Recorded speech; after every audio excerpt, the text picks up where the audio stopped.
Selamat sore teman-teman semua, saya Resti Tasrianti. Video ini adalah bentuk dari proyek magang saya tentang penerapan akuntansi lingkungan pada usaha mebel. Nah, fokus masalah di sini saya bertempat di usaha mebel Wahyu di Jalan Veriti Penview Timur, Kupang, NTT. Nah, mungkin teman-teman bertanya bagaimana sih penerapan akuntansi lingkungan pada usaha mebel tersebut. Nah, teman-teman mungkin tahu seiring dengan berkembangnya globalisasi, bisnis juga semakin berkembang. Begitu juga dengan usaha mebel. Nah, kebutuhan barang mebel itu juga terus semakin meningkat. Namun dalam menjalankan bisnisnya, tidak banyak perusahaan atau pabrik yang memperhatikan kondisi lingkungan sekitar. Nah, tanpa disadari, kegiatan produksi yang dilakukan secara terus-menerus itu dapat berakibat buruk jika tidak ditanggulangi atau jika tidak dicegah oleh perusahaan sebagai bentuk pertanggungjawaban mereka kepada masyarakat dan lingkungan sekitar. Nah, untuk itu, pabrik atau perusahaan dalam mencegah hal tersebut perlu menambahkan biaya anggaran untuk lingkungan dalam mencegah atau menanggulangi kerusakan lingkungan. Nah, di sini teman-teman ada istilah dalam biaya anggaran tersebut yaitu environmental cost. Nah, environmental cost ini adalah biaya yang timbul karena kualitas lingkungan yang buruk. Nah, biasanya kan kondisi lingkungan yang buruk akan mengakibatkan kerusakan. Nah, kerusakan ini dikelompokkan menjadi dua, yaitu direct degradation dan indirect degradation. Nah, direct degradation berarti kerusakan yang terjadi secara langsung.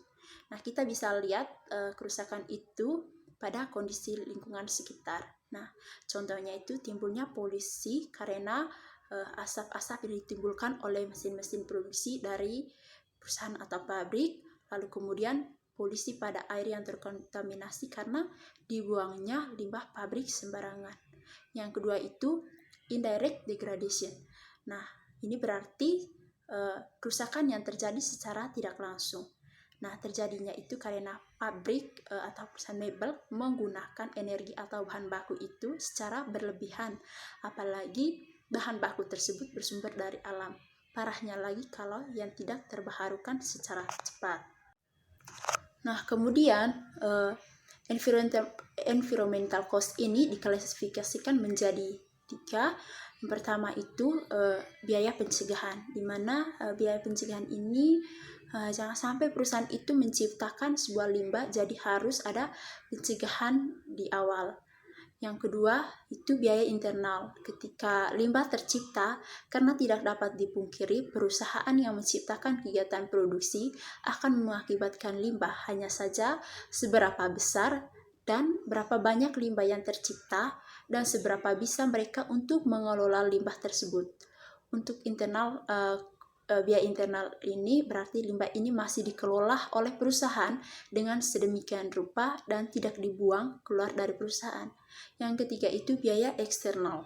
Nah, biaya eksternal ini berarti limbah ini sudah terbuang keluar perusahaan sehingga nanti akan muncul adanya biaya-biaya sosial yang harus dilakukan oleh perusahaan dalam rangka untuk mengatasi limbah-limbah yang sudah terlanjur untuk tersebar di luar pabrik. Nah, teman-teman, di sini saya ingin menekankan tentang biaya pencegahan, di mana itu yang pertama adalah supplier. Nah, supplier di sini harus dipilih dengan benar.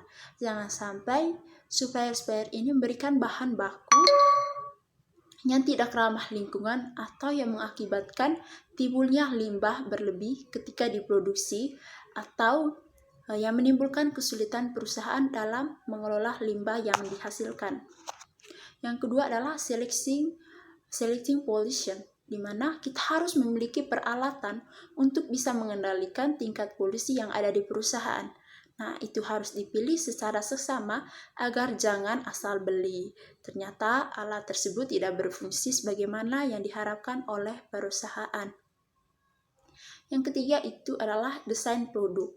Nah, di sini jangan sampai produk yang dihasilkan kembali lagi tidak ramah lingkungan, misalnya akan mengakibatkan kerusakan di kemudian hari. Misalnya pada proses produksi mebel akan dihasilkan limbah yang memiliki sifat beracun dan berbahaya seperti menghasilkan limbah B3 berupa kemasan cat, kemasan thinner, sisa cat, sisa thinner, dan sebagainya.